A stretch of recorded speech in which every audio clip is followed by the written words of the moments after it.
of a guest for 5.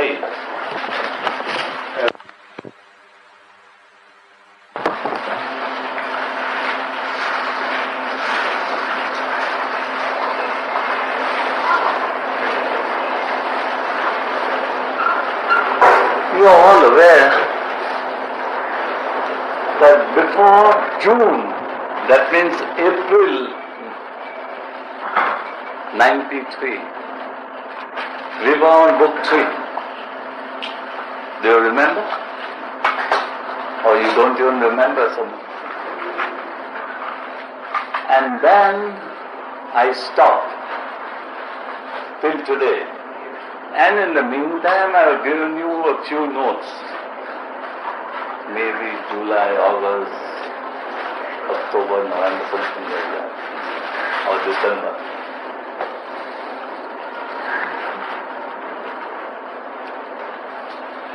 The reason is very, very important.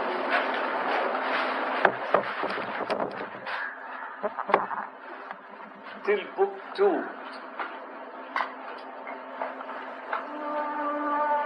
sometimes I used to tell you that you are not making enough progress, you are not taking enough interest, you are not doing this, you are not doing that. Up to book 2 it was all right. From book 3 onwards, book 3, book 4, book 5, part 1, part 2,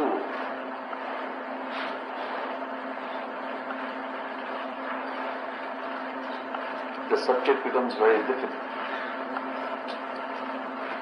Yoga Sutra becomes very difficult.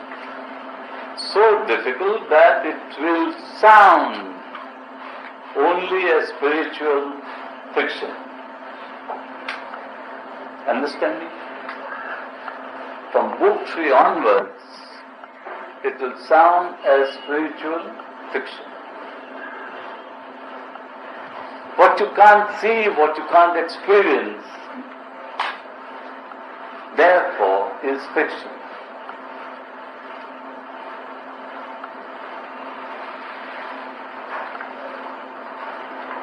I am at a loss how to and where to begin. If you have the book in your hand, if you see page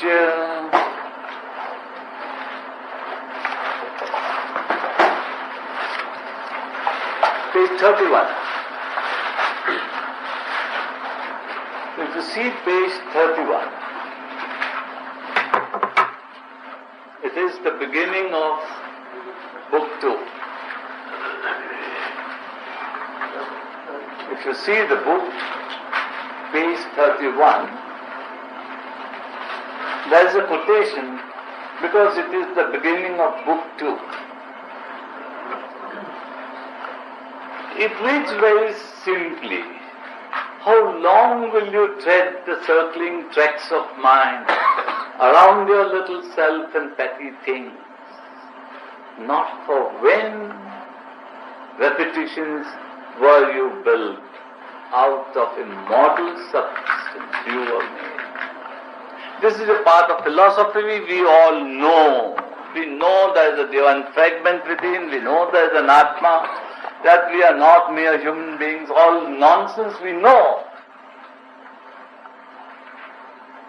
We all know. Because this philosophy, I call it nonsense. This philosophy we know. How to make it effect?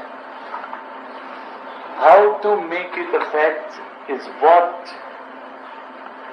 is before us, the most difficult task. There is something immortal in us. We are not petty human beings. We all can say this. There is nothing new about it. Even some of the school children can say that in India especially. Now read, we'll go a little further.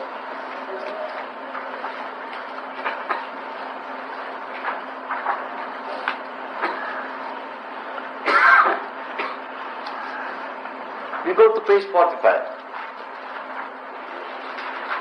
We go to page 45.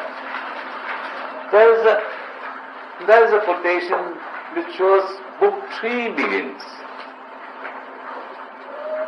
Now try to read this. O strong forerunner, who is he? I have heard thy cry. A seed shall be sown in death's tremendous hour. A seed shall be sown in death's tremendous hour. It's a very great promise. A branch of heaven transplant to human soil. It's another great promise. A branch of heaven transplant to human soil. Nature shall overlive her mortal step. Fate shall be changed for an unchanging will. Fate shall be changed by an unchanging will. Whose will is unchanging? Even that unchanging will is prepared to say, fate shall be changed. You see, there are vital promises here. There is no philosophy now. There are vital promises. And to go from book 2 to book 3, therefore, means a tremendous jump across the world.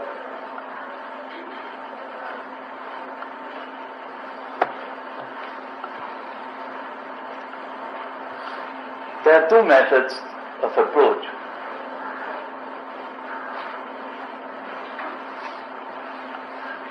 One is the practical plodding, slowly, steadily. Practical plodding, slowly, steadily. The other is bhakti. The other is bhakti. Bhakti does not necessarily mean that the progress will be fast. Am I clear? Bhakti does not necessarily mean that our progress will be fast. Whether you take the first road or the second road,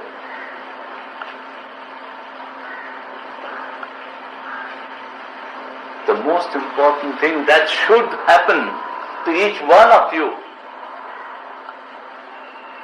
is change in structure. Is change in structure. Do you understand change in structure?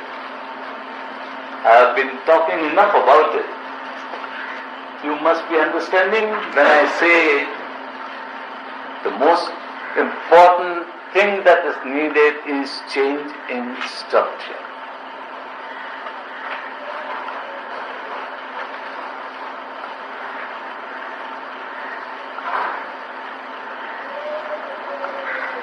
How to bring about this change in structure? Whether you go the bhakti way or whether you go the practical way, unless there is a change in structure, nothing happens. Nothing.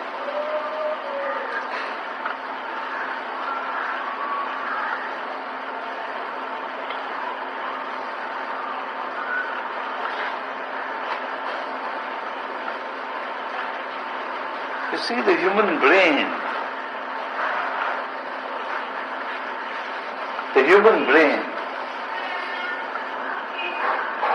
is like any other organ in the body.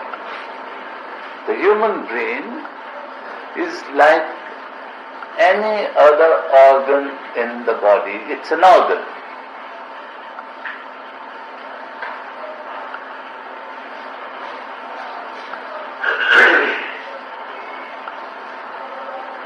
Sometimes it appears to me that the liver is more intelligent than the brain. Because the work done by the liver cannot be done by the most sophisticated hospital in the world. A single liver that works in a human body, that cannot be duplicated by the most sophisticated hospital in the world. Then what has brain to offer to man? What has brain? Why has it been given some additional status? Why?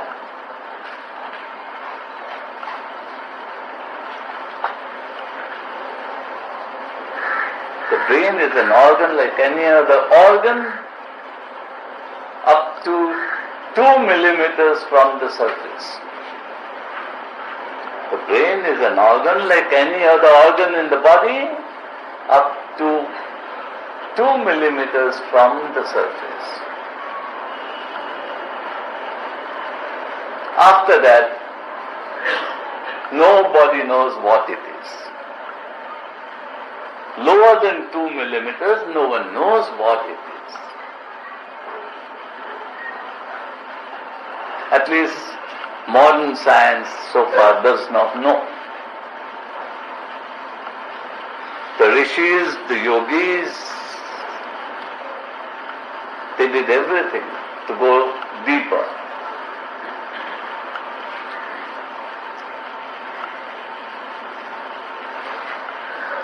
When I say that you have to change your structure, I mean that to virtually change your structure, the combination of Rajas, Tamas, Sattva, in particular rhythm and balance. That can be done by various technical exercises, methods.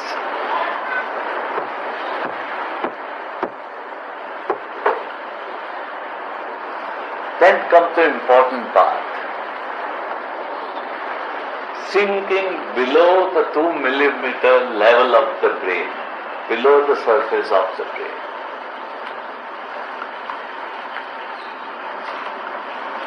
Today, the most brilliant man, or in the last 6,000 years, whoever have been really great amongst us, whether prophets, scientists, whoever they be,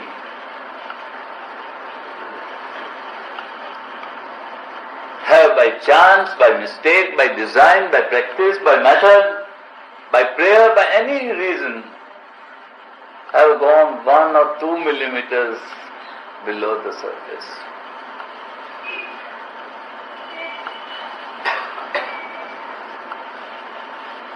All those rishis and all those yogis who have remained unknown, who have studied their entire lives and remain unknown,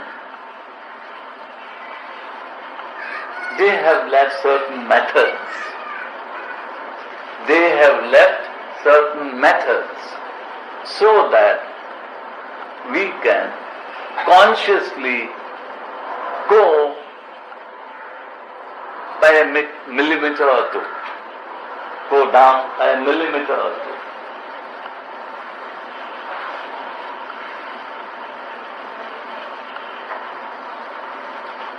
When we go down by a millimeter or two, something happens. The first thing that happens is,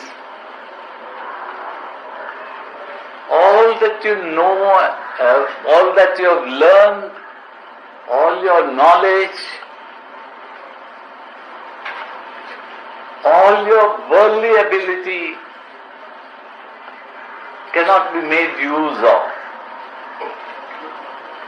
What happens? In that 1 or 2 millimeters when we go down,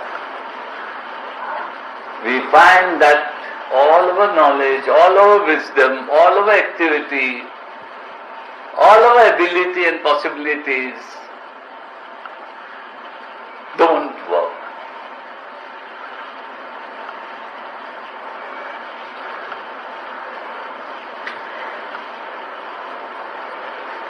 Like before a mountain of magnet,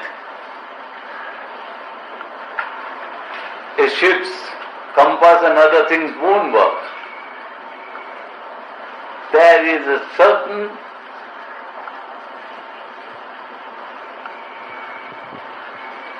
pressure, whether we call it with our normal language, magnetic pressure, electric pressure, atomic pressure, we don't know. There is something which nullifies all our learning. It is as good as losing our memory of all the worldly things. So what happens? We are at a terrible disadvantage. Because whatever there we will experience, we won't know that language. We won't know the codes. How can we decipher? That will be our biggest difficulty. When we go down by a millimeter or two below the cortex, the upper layer of 2 millimeters.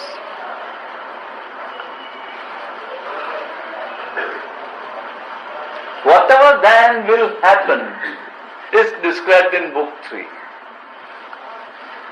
Whatever will then happen is described in book 3. If by any chance, if God is very kind to you, and you go below and further than those 2 millimeters, up to 5 millimeters, then you will understand what book 4 is telling you. And I am afraid in this lifetime we will not be able to go below the 5th millimeter. And so what book 5, the 5th book, part 1 and 2 says,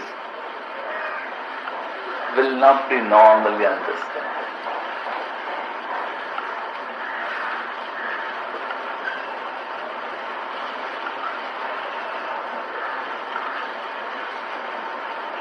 But my experience about you all says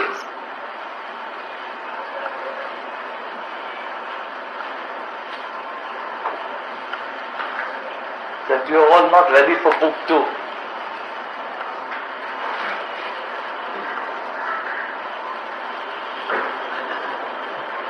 Nobody does anything at home.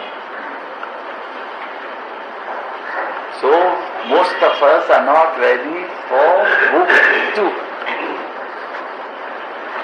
We are now trying to go to book 3.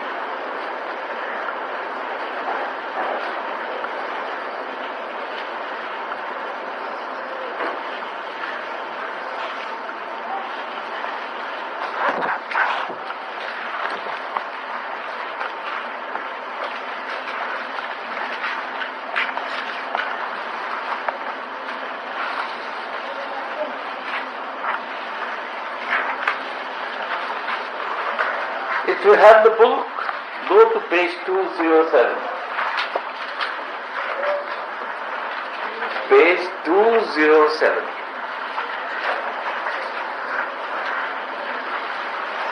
Book 1, Sutra 1. Book 1, Sutra 1.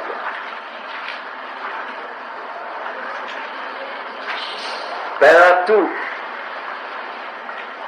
Having systematically compiled the sutras and taught his accepted disciples, said Patanjali wishes to convey that not only is this the revised text, but the final understanding of yoga for his age. The Yoga Sutra, will thus be finalized and revised in each age, like our modern age, according to the context of that age, because they are scientific, timeless, and have fathomless depths.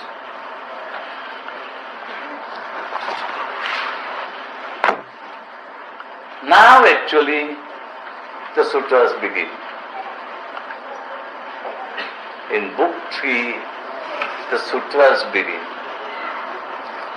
Book 1 and 2 were mere mental, emotional, physical preparedness so that we could go to book 3.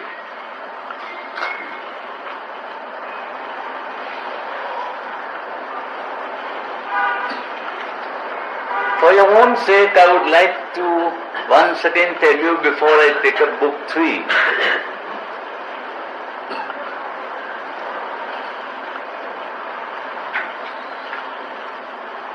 That prism exercise is absolutely essential. That prism exercise is absolutely essential. It is the prism exercise that will ultimately help you to step on the subjective side of life. Unless you take a step from the objective side of life to the subjective side of life, it is not possible to understand subjective experience.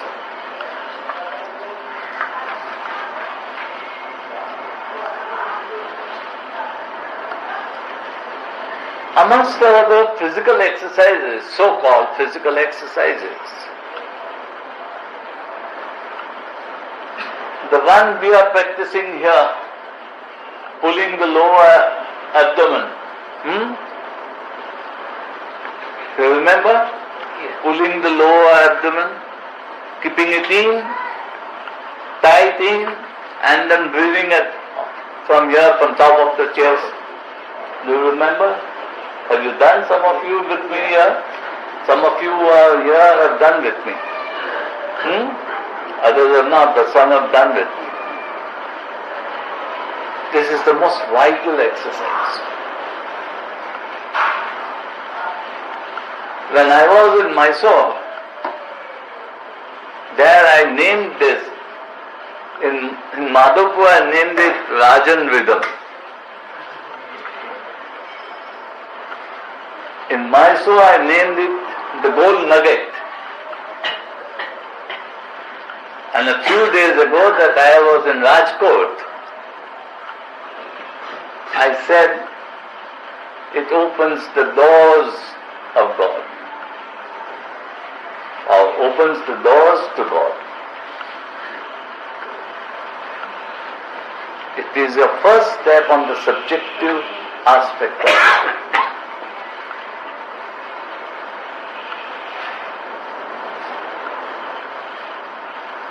The diaphragm is an excellent muscle to help us to breathe correctly, even rhythmically.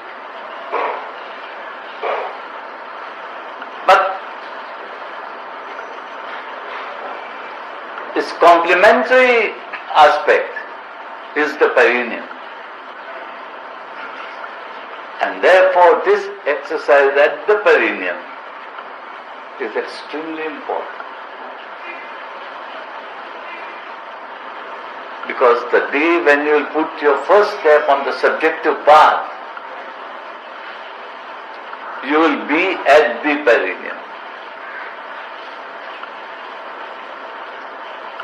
When in the objective world you will succeed in having a very rhythmic and balanced life, it will be due to your diaphragm, the 3-step rhythmic breathing. But your first step on the subjective side of life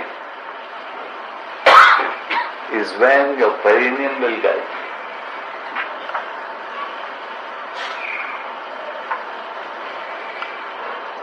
So if refining exercises are good. The 3-step is even better. But this pulling of the lower abdomen, that exercise is absolutely a must, together with the prism exercise.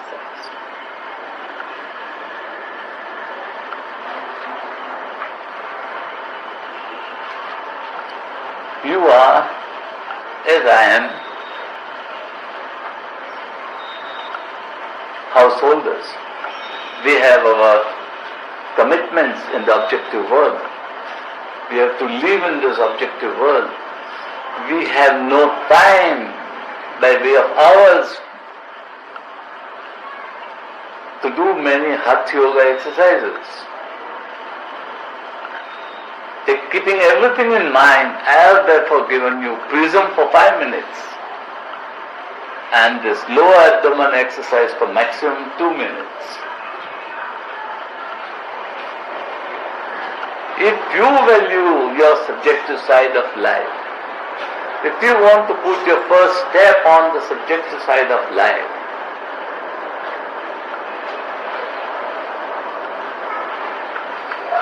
see that you very sincerely, very seriously follow these 2 exercises.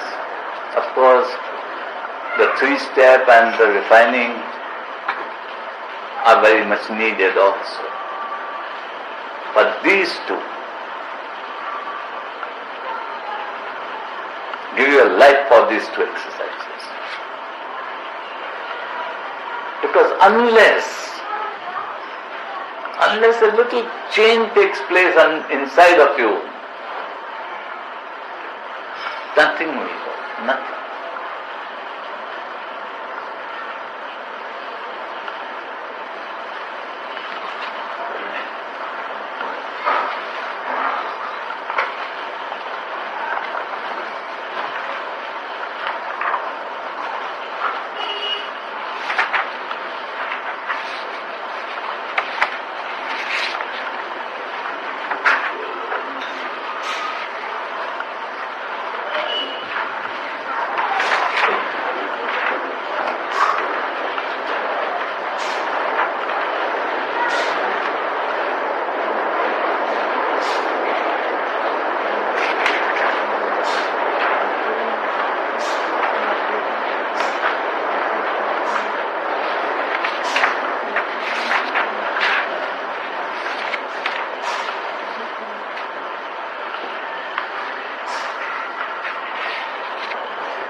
You all know the 8 steps of yoga. Practically every child in India would know the 8 steps of yoga. Yam, niyam, asana, pranayam, pratyahar, dharana, dhyana, samadhi. Let us talk of the 2nd step, niyama. What does the sutra say about niyama?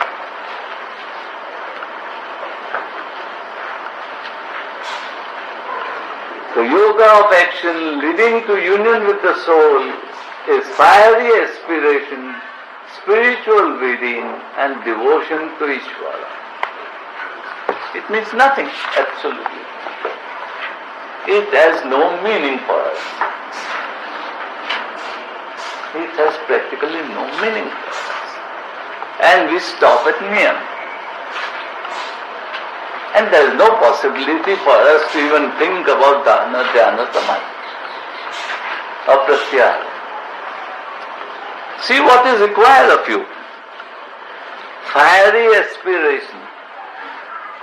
What you have done in the last couple of years, you should have done in 5-6 minutes. That should before fiery aspiration. And the next step is absolutely impossible, spiritual reading. Sorry, 241, page 241. Page 241.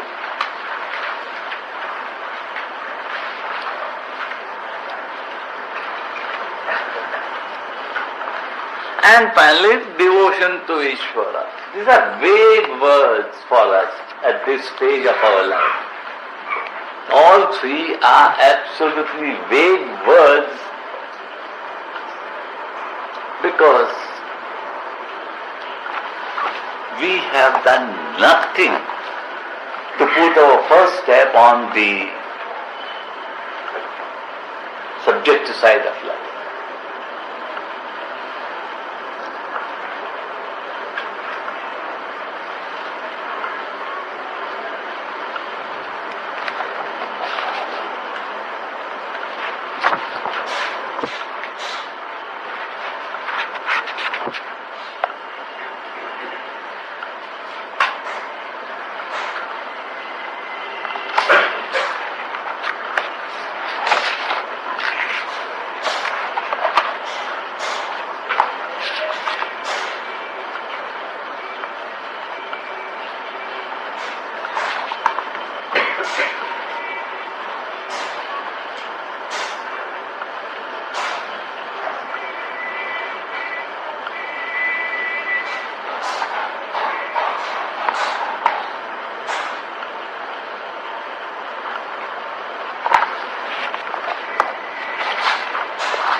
Actually, book 3 begins on page 239.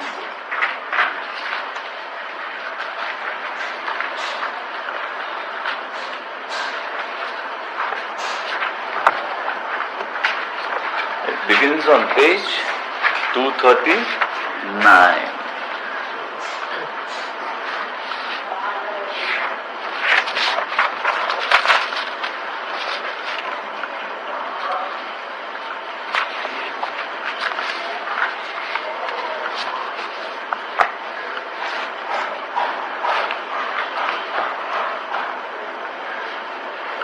The first sutra says in book 3, the attainment of spiritual consciousness is rapid for those whose will is intensely alive.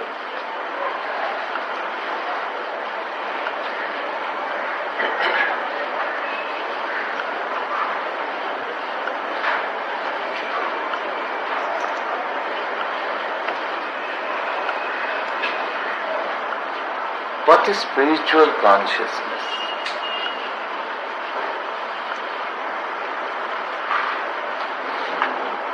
When your present state of awareness,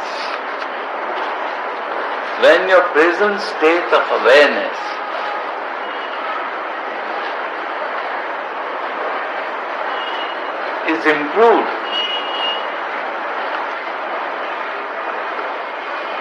to a very great extent, then we are on the verge of understanding spiritual consciousness. Spiritual consciousness is another word for divine fragment or soul. Spiritual consciousness is another word for divine fragment or soul. The attainment of spiritual consciousness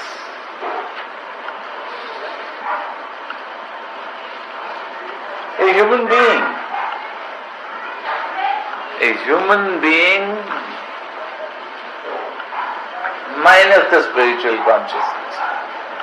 A human being minus the spiritual consciousness. That means minus divine fragment or soul, whatever you might call it.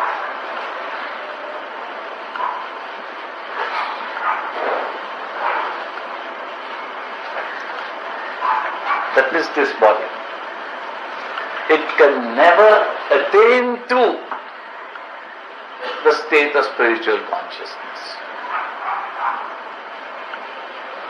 This body can never attain to the stage of spiritual consciousness. If spiritual consciousness is divine fragment of Atma, then whatever best this body-brain system can do is be in communication. The maximum this body-brain system can do is to be in communication. Book 3 begins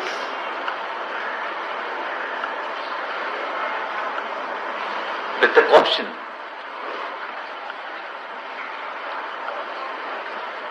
That whatever we may have read, whatever we may have heard, whatever we may have visualized about soul, about Atma, about the end fragment,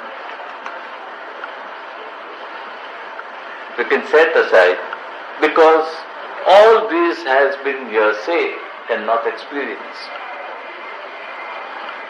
Now the sutra is talking about communication.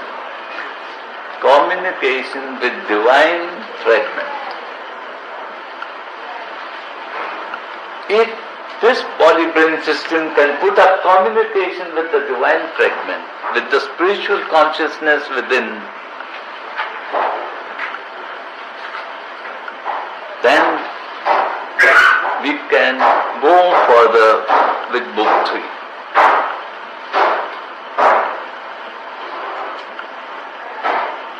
As I have just pointed out to you, niyama is so difficult that it has remained only as words, spiritual reading, devotion to Ishvara, and the first point is intense activity. Intense activity. All your 6, 7, 8 years work that you have done should have been done in the last 5 minutes. Intense application. See, time and again I have told you, sometimes a bit harshly, but I don't want to hurt you. These sutras will remain words only. All the magnificent possibilities will remain only spiritual fiction. You have to do something, and something quickly, if you want to put in practice the sutras from book 3 onwards. Very seriously.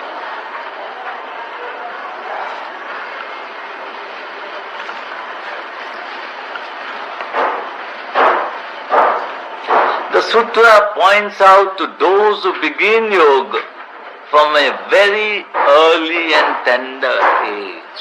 You see what it means? I have put a full stop to most of you. I'm sorry, but I have put, in other words, a full stop to most of you. The first line reads what? This sutra points to those who begin yoga from a very early and tender age. Why? they must have spent a good number of their incarnations on the path already.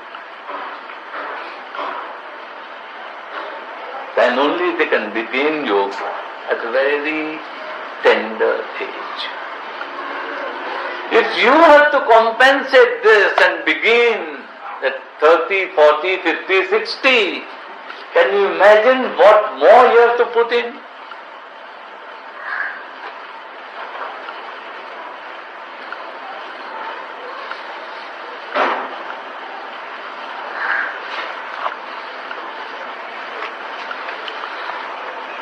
Such persons not only reap the fruits of the earlier hard work in previous lives, am I clear?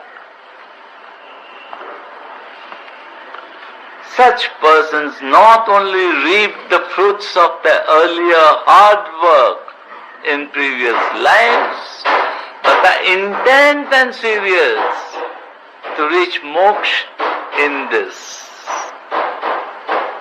The absorption is intense. I just told you that what you have done in the last few years, you should have been able to do in the last 5 minutes. The absorption is intense. The non-attachment is natural. They begin as advanced disciples or as those who have arrived. The others, make note of this, the others begin somewhere, somehow in life. Am I clear? Do I read again? The others begin somewhere, somehow in life. Do you want to begin somewhere, somehow in life? Today, you have come to a crossroads. If you want to understand and digest book 3 and onwards, this is very important to understand. Would you begin somewhere, somehow in life? Or would you like to compensate for all the years that have gone between your tender age and your present age? How much more hard work you should be ready to put in.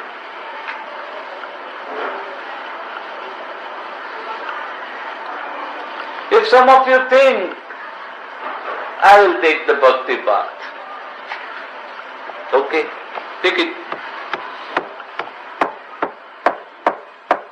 Even then, to begin at a tender age, you should have started 30, 40 births earlier, your bhakti. And if you are doing it now for the first time, you have to compensate for all the hard work you should have or would have done by now. You have come to this critical point in your life. A critical point in life when you decide, I will die doing it. Or turn your back and say, next time. You have come to that critical stage now. When you have to take one of the two decisions. I will die doing it. I will try in the next birth. One of the two decisions you have to take. And don't keep on plodding somewhere, somehow.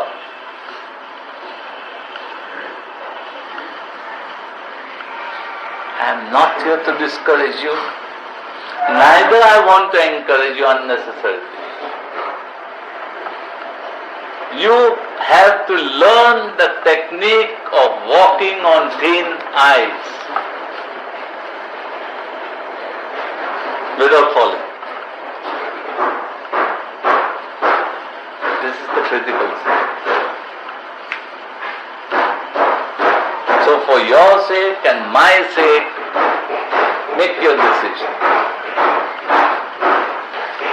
If you make the decision, I'll die doing it, continue with me. If you honestly make the decision, it's too much for me, then turn your back. This is not a simple yoga class. I am not interested in some asanas and some pranayama, which you could very easily come, do, please me, please yourself and go home. This is not a normal yoga school. Make up your mind, come to a firm decision, be honest with yourself and also with me, and take your very difficult, critical decision.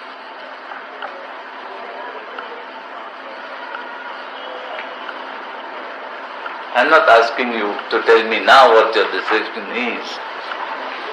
Go home, think honestly, again and again, whether you will be able to put in what you are required to put in.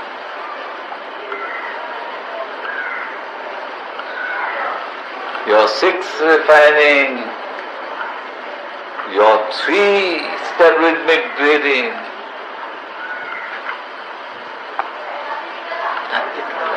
nothing. Of course, they'll make you much better human beings. There's no question.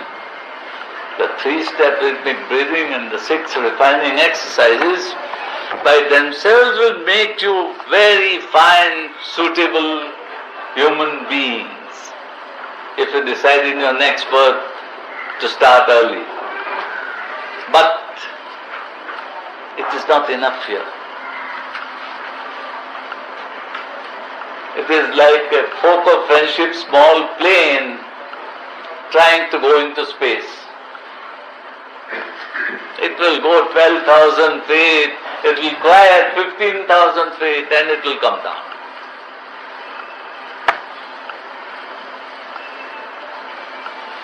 So, your structure, which is equivalent to a folk of friendship small plane, if you want to go into space, make up your mind.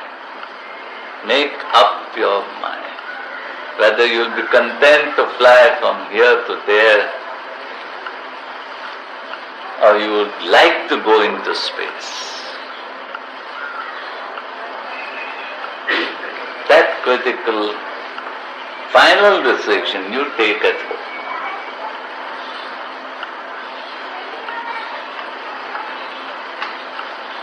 I am not questioning your sincerity. I am not questioning